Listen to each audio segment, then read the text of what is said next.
The woman lay dead in the dust, until a cowboy realized she was his long-lost promised bride. The western night stretched wide and merciless, nothing but wind and sand for company. Jonas Reddick, a drifter and war-worn cowboy, thought he had nothing left in this world but the silent miles beneath his boots and the steady shadow of his dog, Ash. But fate has its own ways of dragging the past back to life. On the edge of Sundown County, Ash suddenly froze, claws tearing at the dirt, uncovering a body half buried beneath the shifting sands. A woman, breath faint, life hanging by a thread, her body broken by desert wind and sun. Jonas lifted her out, carried her back to the weather-worn shack he once called shelter, unaware that this meeting would drag him into a storm of blood, love, and betrayal buried deep in time. The afternoon sun bled across Sundown County like a giant flame, scorching everything it touched. The ground cracked, the wind clawed at the earth, and the land itself seemed to gnaw at anyone passing through. Jonas Reddick tugged his wide-brimmed hat low, the shadow hiding half his weathered face. He had once worn a soldier's coat, crossed fields soaked in blood. Now he was just a wanderer, a soul surviving in a West that chewed men to the bone. Beside him trotted Ash, steady as stone. The dog's coat, once gray and brown, had been burned dark by the sun, ears always sharp, eyes like molten iron. Ash didn't bark unless it mattered. Since the war ended, Jonas trusted the dog more than any man alive. Ash had saved him from ambushes, sniffed out killers in the borderlands. To Jonas, Ash wasn't just a companion. He was instinct made flesh, a compass no map could match. That evening, with Sundown's border only miles ahead, Ash stopped cold. His ears pricked, nostrils flared, a low growl rumbling deep in his chest. Jonas froze, his hand sliding down to the worn grip of his Colt. Out here, anything unusual meant trouble. Bandits waiting in ambush, or corpses the desert hadn't finished burying. Ash lunged forward, bounding through clusters of cactus and bone-white stone. Jonas spurred the mare after him, heart pounding like war drums from a life he thought he'd left behind. Through the haze of dust, he saw the dog standing rigid over a mound of earth, digging furiously. Then came the whine, low, urgent, insistent. Jonas swung down from the saddle, and that's when he saw it. A hand. Small, cracked, lifeless against the sand, like driftwood left to rot. He scraped the dust away, revealing a body, thin, broken, nearly buried alive by the desert itself. A woman. Her faded blue dress was shredded, clotted with dried blood. Tangled hair clung to stone and dirt, her gaunt face nearly swallowed by sand. For a breath, Jonas froze. He'd seen too much death to be shaken, dug too many graves for comrades, left too many strangers to the buzzards. Yet something in this moment pressed against his chest. Perhaps because she was still breathing. He laid a calloused hand near her lips. A thread of air, brittle as paper, brushed his skin. Jonas clenched his jaw. He wasn't the type to play savior. But the way Ash pressed close, whining low, eyes burning into him, it told Jonas this wasn't a moment to walk away. He gathered her in his arms. She weighed nothing, skin and bone wrapped in tatters. Sand slid from her dress like ashes falling from a pyre. He laid her across the saddle, bound her in place with rope so she wouldn't fall, then swung up behind. With a hard tug on the reins, he turned the mare toward the cottonwoods, where an old shack still stood, crooked but standing, a place he'd built for storms one spring long ago. The ride was brutal. The sun beat his back raw, the horizon stretched endless. Every hoofbeat was a wager against death itself, a race to steal one fragile life back from the desert. Ash ran alongside, pausing only to glance back, his eyes fierce with a loyalty Jonas could feel in his own bones. By dusk, they reached the shack. Jonas shoved the warped door open, dust exploding from its hinges. Inside smelled of rot and old rain, but there was shelter. He laid the woman on the broken cot, stripped his coat to cover her frail body, and kindled a fire from dry kindling that still remained. Firelight danced across her face. For the first time, Jonas studied her.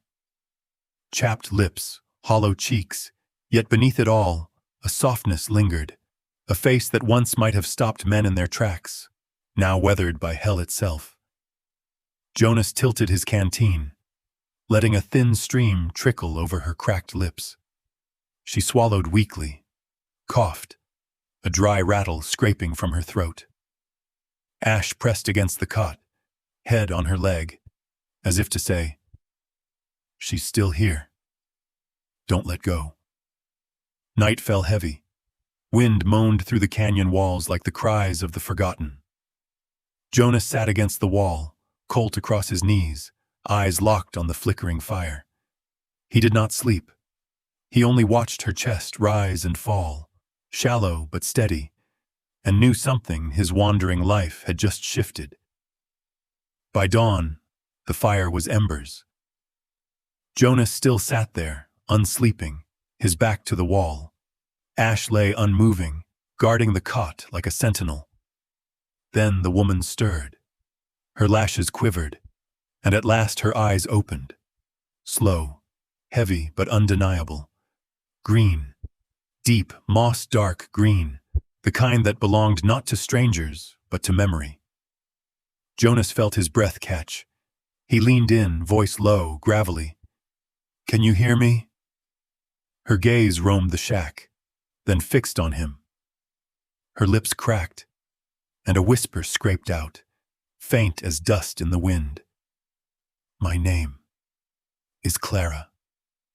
The name hit Jonas like a bullet. Clara. He had seen it before, etched on a letter sealed in wax, promised in another life. And as the wind howled outside and Ash whined low, Jonas knew the desert hadn't given him a stranger. It had handed him back a ghost from his past. In the first days after waking, Clara moved like a ghost inside her own body. Every step trembled. Every breath dragged the desert's thorns back through her chest. Jonas Reddick didn't say much.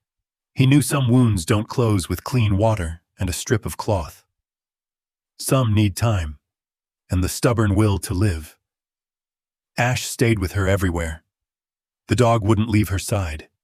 Even when Jonas went out to split wood or run down a rabbit, Ash chose the floor beside the bed, eyes alert, a silent gatekeeper.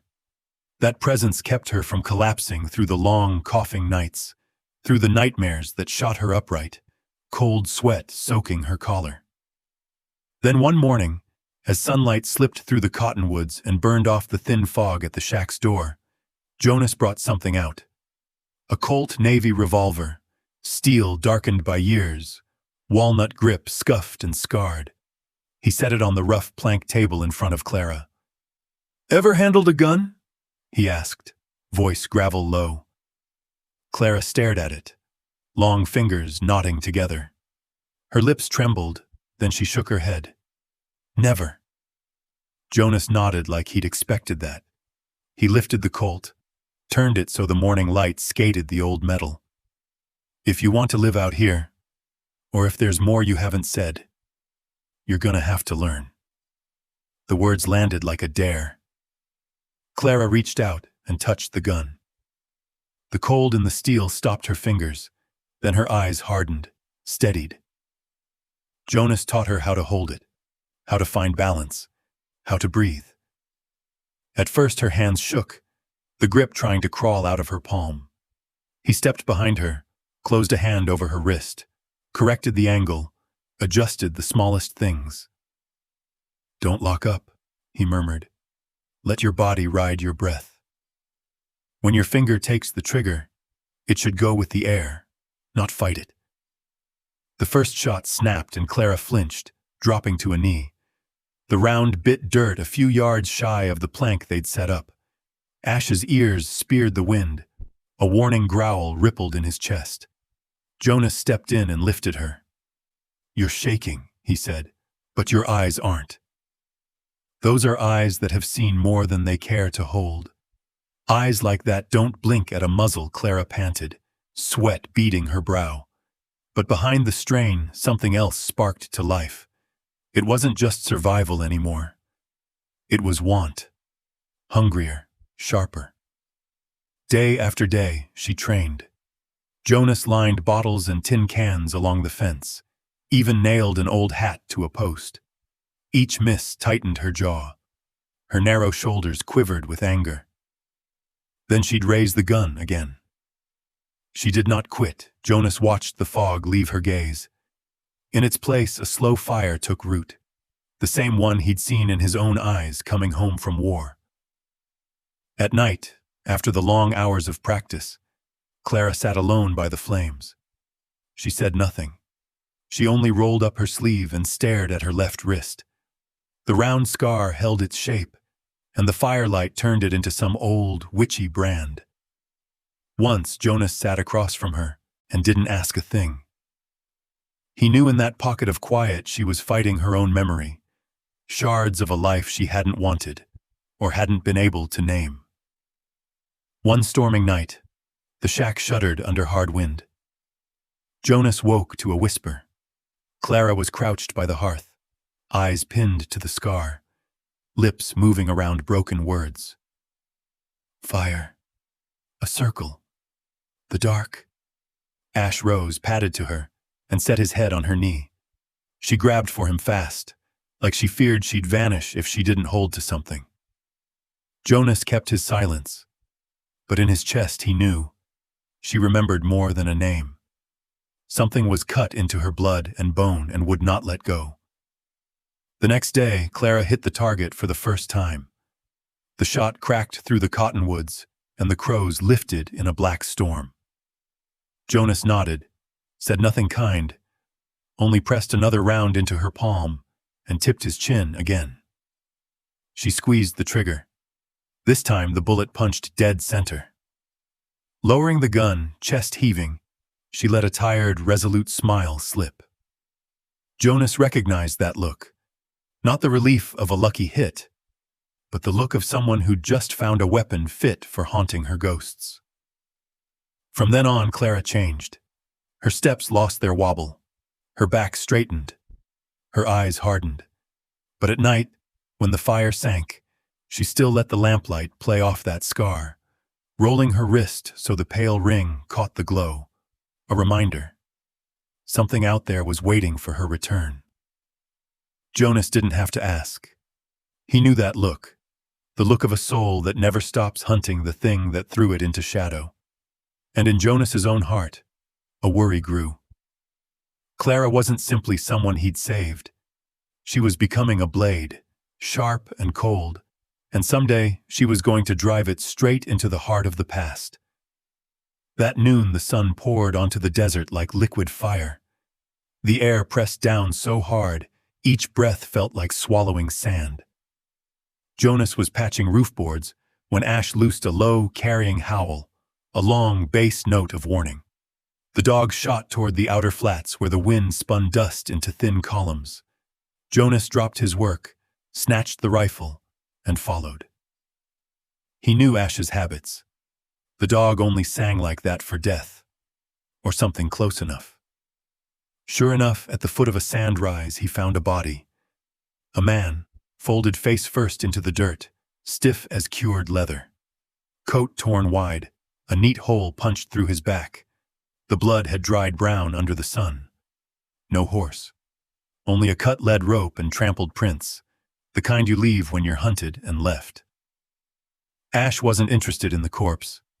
He tugged something from the shredded pocket and brought it to Jonas, dropping it at his boots, head tipped, waiting. A coin. Jonas crouched and picked it up. Not silver, just a disc of dead black metal, flat and cold, its face scratched with a crude mark, a circle slashed through, ugly and deliberate. He frowned. He'd heard barroom talk about that sign, the rumors of a crew that drifted the west, the sundown riders, not soldiers, Not ordinary outlaws. Something in between. Hired knives, debt men, night falling on horseback. The coin flashed dull as dried blood when he turned it in the light. He headed back to the shack. Clara sat on the step, eyes tired but sharper by the day. When she saw what he held, she went still. Her face drained. She grabbed for it, fingers clamping so hard her knuckles blanched. "Where did you find this?" Her voice was tight. "On a dead man," Jonas said. "He wasn't your average drifter." Clara stared at the coin, lips quivering. Her eyes shone, not with tears, but with a terror welded to rage. "I know this mark," she whispered. "Sundown Riders." Jonas nodded slow. "I've heard. Kill for hire. Land grabs. Men end up dead. Women vanish."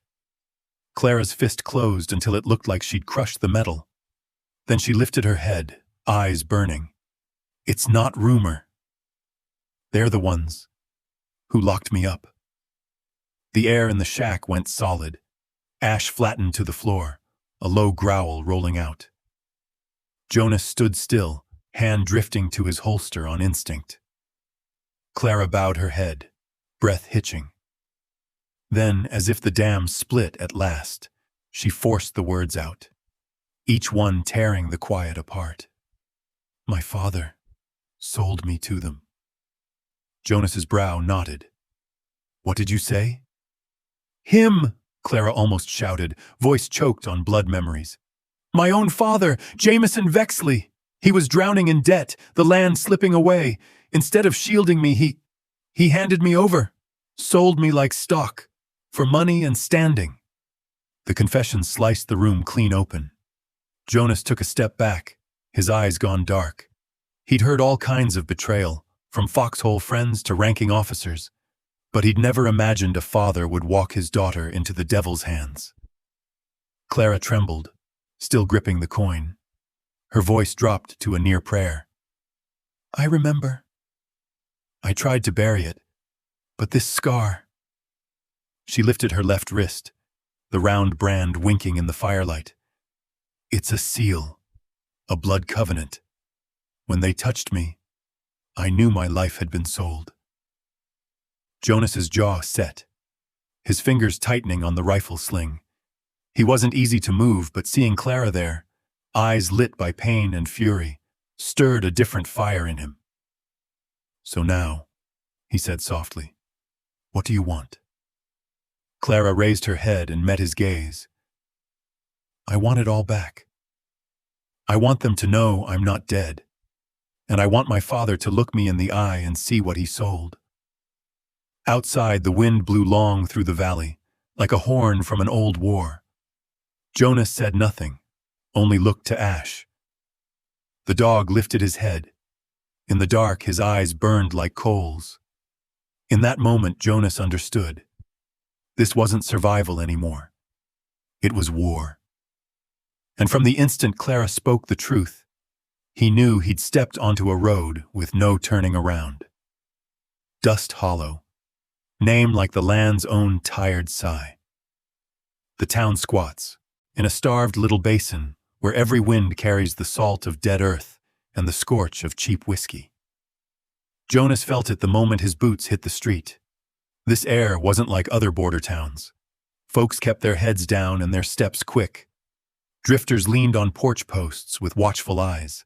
And on the saloon veranda, long-coated cowhands wore their pistols like invitations. Clara pulled her brim low, but her bright eyes never looked away from the road ahead. Jonas walked beside her, palm resting easy on his holster. Ash ranged a pace in front, gray hackles up, a low rumble in his chest any time a stranger drifted too close. "Careful," Jonas muttered. "There's no law here but the gun." Clara didn't answer. She slipped a black coin from her pocket and turned it in her fingers. Weak light crawled the crudely scored mark. A circle slashed through, as if the metal carried a wound of its own. Dust. Hollow had one gambling hall, dead center of town, Half the red tile roof caved in, a wooden sign creaking in the wind. From inside came the crude laughter of men, the rattle of dice, chairs grating across splintered floorboards. Jonas went first, Clara and Ash gliding after him. Smoke sat thick as velvet, spilled liquor soured the boards, sweat and old breath hung low in the room. A handful of oil lamps swung lazily and threw more shadow than light. Raw-boned men with whiskey-burned eyes glanced up, then sank back into their hands. Clara went straight to the bar. Jonas took her flank, gaze cutting the room like a hidden blade. The barkeep, thin fellow with a needle mustache, was polishing a cracked glass. He looked up, squinted when he saw Clara. "What do you want?" His voice was cold and flat. Clara didn't answer. She set the coin down hard on the scarred counter. Metal on wood rang out sharp enough to hush the room for 3 full heartbeats. A gambler at the nearest table snapped his head around, eyes blown wide. His coat was colorless from wear, hair slicked with grease, a playing card trembling between his fingers. "Where'd you get that?" he rasped. Clara turned to him. "Off a corpse in the desert. You know what it means, don't you?" He swallowed, gaze skittering for an exit. Ash stepped forward, lips peeling back, a cavern-deep growl rising. The man froze. Jonas took a slow step, hand loose on his Colt. "If you'd rather not join that corpse, you'd best talk." The air thickened. Other players eased their chairs back, clearing space around the man like water parting. He stared at the coin and whispered, "The Sundown Riders. They got a camp." "Not close. Where?" Clara cut in, voice steel cold. "South of Black Ridge," he panted, sweat shining on his brow. "There's a slot canyon, one way in, one way out. They keep watches, but—" his eyes flicked to the coin. "Only a man holding one of those makes it to the fire without getting shot." Clara scooped the coin, fisting it, tight, never taking her eyes off him. "You've been there?" He nodded too fast. "Ran goods in once. Never went back." "No one with sense does." Jonas tipped his head, voice rough. "Who runs it?" "I only heard Kincaid," he stammered. "Don't show himself much. Word is he's the one who keeps the ledgers. Every deal, every sale." Clara's eyes flared. Her mouth set. She slid the coin into her pocket and leaned close enough for him to feel the cold in her voice. "Thanks for telling the truth. Keep your mouth shut. Next time I won't ask." The gambler bobbed so hard he nearly toppled from his chair. Jonas touched Clara's shoulder. "Time." They stepped out, leaving behind whispers and the brittle clink of glasses. Ash hugged Clara's leg, ears still speared at the saloon door, as if he could hear footsteps forming. Outside, Dust Hollow's wind stayed bone dry, hoisting red dust into spinning ropes. Jonas tugged his hat lower. "You certain?" Clara's gaze fixed on the horizon. "I'm certain. If they're at Black Ridge, I'm going." "That road's mean," Jonas warned. "One path in, heavy watch." She met his eyes, a furnace burning behind hers. "I spent my nights chained in their dark. I'd sooner die on the trail than let them sleep easy."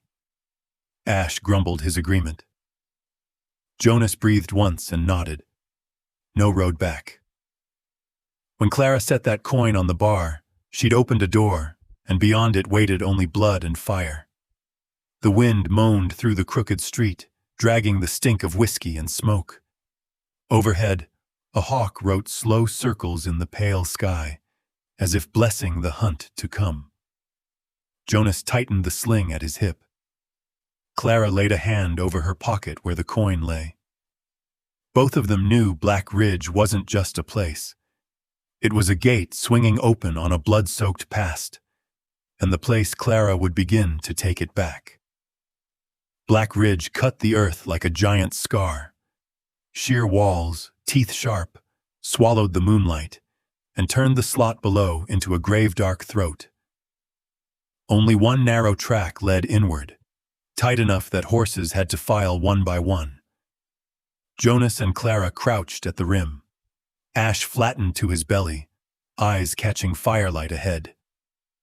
Drifting through the canyon came coarse laughter, bottle glass knocking, and, faint in the shadows, the hunched shapes of chained women curling into themselves around a guttering cook fire. Clara squeezed the black coin once, slid it away. Wind combed her tangled hair back from a face gone hard as rock. Jonas touched her shoulder. "Once we go, there's no turning," she answered with a look. It was enough. They crept along the stone, quiet as smoke. Jonas raised the rifle. Clara's Colt felt steady in her hand. Ash ghosted ahead, body strung tight, nose reading the currents. The first sentry never saw anything but a flash of silver at a barrel's mouth. Jonas's bullet took him clean. The thud of his fall got swallowed by the wind. Clara slipped forward, drew a knife and cut the bindings on a woman nearest the fire. Hollow eyes lifted to hers. Clara touched a finger to her lips, pointed toward the dark. The stink of meat off the campfire mixed with harsh laughter and old grease. Clara filled her lungs once and stepped into the light. Flames licked her boots, painting her small frame in copper and shadow. The riders by the coals jolted upright. One barked a laugh. "Look there! The ghost came back!" Another jutted his chin, hissed, "You're dead." 2 winters ago, I watched you drop. Clara didn't hesitate. The Colt thundered. The slug took him center chest and flung him backward into the fire. Blood hissed on ember. "I lived," she said, so soft the whole camp went still. Then chaos hit. The riders grabbed for iron, but Jonas was already at their flank, the rifle bucking, 2 men down before they could pull a trigger. Ash launched at a knife man, the dog's snarl drowning the wind. Clara moved through smoke and flame, each shot tearing apart the sentence they'd tried to write on her. "You're dead." Every squeeze of the trigger was a verdict. She wasn't a thing sold anymore. She was judgment. At last, the survivors broke and ran into the dark. Clara stood breathing hard, the stink of powder and blood curled around her, but her gaze didn't waver. Jonas came to her, face cut in shadow, something like respect sparking in his eyes. Clara Vexley was a fighter now. A thin crying drifted from the far corner. Clara turned. The chained women huddled there, shaking. Jonas cut the locks. Ash paced a tight circle around them, a gray guardian with bared teeth. One girl lifted her head. 2 thin, black hair knotted, eyes big and shock-bright. Clara froze. "Lydia," she breathed. The girl trembled. Her lips cracked open. "Sister. Clara?" The gun slipped from Clara's hand. All these years she'd believed her little sister dead, buried with a cruel winter. But here she was, starved, battered, and carrying the same old light in her eyes. "Lydia," Clara choked, voice breaking. She gathered the girl in. Lydia sobbed, hot tears soaking Clara's shoulder. Jonas turned away, fingers clamping his rifle hard to hold his face steady. "They sold me," Lydia hiccuped. "I thought I'd never see you again." Clara held her tighter, blood and tears streaking her face. No one tears us apart again." The other women watched, eyes shining, sorrow and hope braided together. In that wrecked darkness, a thin, bright thing began to glow. "We have to move," Jonas rasped. "Those shots will bring more." Clara nodded, swiped her eyes, and lifted Lydia. Ash trotted ahead, urgent. They gathered the freed women and threaded back through the slot to the open night. Behind them, the riders' camp burned red, the flames dancing like headstones for men who'd once sworn she was dead. Out under the stars, Clara looked back, firelight burning in her cone eyes. The road would be long. Enemies waited. But with Jonas, Ash, and Lydia, her own blood, Clara wasn't simply a survivor anymore. She was risen from ash, and the fire inside her wasn't going out. Stonewater was a mining town clinging to gray hills, its clear creeks long since turned to black runnels choked with coal. By day, hammer blows rang like endless lament. By night, oil lamps flickered over gaunt faces, shadows stretching across men worn to cord and bone. High above it all, Cyrus Hobbs' red brick mansion loomed like a fortress, its golden windows mocking the misery below. Cyrus Hobb, mine boss, patron of hired guns, and keeper of the sundown riders. Folks whispered that no one vanished in Stonewater without his say. Clara stared up at the house from a dirt yard, gaze sharp as a blade. Jonas stood beside her, palm on his gun, while Ash prowled at their boots, taut and ready. Behind them, 24 miners waited, hammers and picks in their fists, a few clutching rusted pistols. "Tonight, we stop being the mine's ghosts," Clara said. "Tonight, Stonewater remembers our names." In eyes dulled by hardship, a fire flickered to life. They moved as the sun dropped behind the hills. The night wind came stinking of smoke and coal. Jonas led the flank along the south path. Clara pressed forward, small, iron-backed, her Colt glinting firelight. Ash ghosted around them, nose working the dark. The first sentry fell under a hammer's swing. No one slowed. Then shots cracked. A guard shouted. Bullets seared the air. Chaos bloomed, but too late. A torch arced into the tarred shacks and fire leapt like it had been waiting years. Screams tore the sky. Guards scattered, light gashing the dark.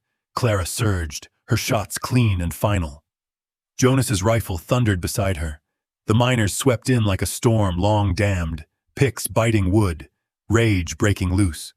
Flames took the barracks, then the armory. An explosion rattled the valley, sparks showering down. Clara never looked back, her eyes fixed on the mansion above. "Hobb!" she roared. "Tonight your people learn what hell feels like!" They drove the line up the slope. Guards blocked the path, but fire at their backs and miners at their heels turned Clara into a banner. She fired without tremor. Jonas covered with precision. Ash tore holes through the line. The gates burst wide. Smoke boiled skyward.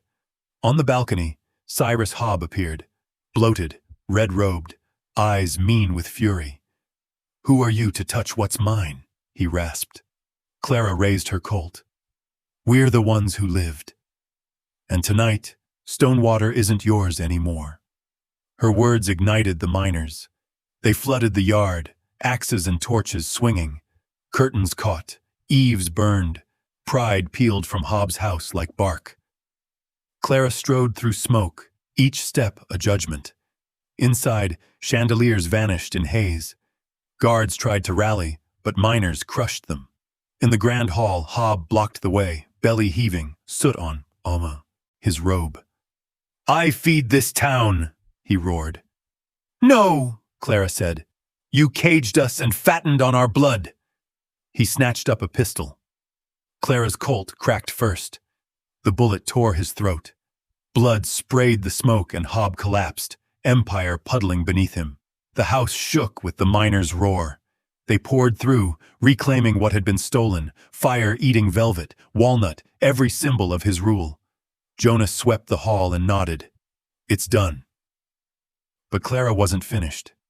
She felt something buried. Down a corridor, she forced open a steel door. Smoke belched, rot stung the air. Stairs spiraled below. Clara ran, Ash at her side, Jonas close with a torch. In the cellar, firelight struck iron bars. Starved figures blinked. Clara broke the latch, and prisoners stumbled free. Among them was one face that shattered her world, silver-haired, eyes the deep blue Clara had dreamed of. "Clara," the woman whispered. "Mother?" They fell into each other's arms. "They kept me," her mother wept. To silence your father. To hide their sins, I thought I'd lost you forever. No, child. You lived, and now you've come back. Jonas watched, silent, weathered face tight. He'd never seen Clara break, but mercy in her grief burned fiercer than fire. Above them, the uprising roared. Stonewater rose as one. Miners from shafts, mothers from shacks, children from alleys. They stormed the mansion, cracked the armory, torched the granaries, ripped open locks. Clara led her mother up through smoke and cinders. When the door swung wide, firelight struck their faces. 2 survivors, one of captivity, one of betrayal. The crowd saw them and roared. Clara lifted her Colt and fired skyward. The report rang like a bugle across the valley. Stonewater answered with a howl, not despair, but power, a storm finding its voice. Clara had done more than kill a tyrant. She had turned fear into kindling, set a town ablaze with hope. When her mother's trembling hand laced with hers, Clara knew the past was no shackle. It was fuel, bright enough to light the road ahead. After the night that burned Cyrus Hobbs' mansion to the ground, Stonewater was no longer the same. The mines stayed black, but in the miners' eyes a new flame rose, not suffering, but revolt. Clara stood on scorched brick, her Colt at her hip, Ash at her boots, Jonas at her side. News of Hobbs' death spread fast, and whispers followed.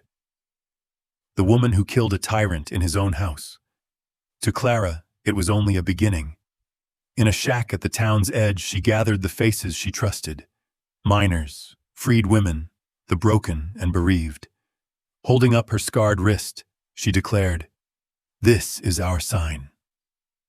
What once was a shackle is now our banner. We take the name Ash Mark." The word filled the room like breath. A mother whispered it as a prayer. Ash barked once as if to seal it. Jonas, half proud and half afraid, knew there was no road back. Ash Mark spread like smoke on the wind. Never a crowd, always a whisper. A carved mark on a tree. A shadow at a bar's back table. Where people were caged, Ash Mark struck. Where cruelty profited, Ash Mark left only fear and ashes. One night in Dust Hollow, traffickers loaded women into a wagon. A howl split the street. Torches flared.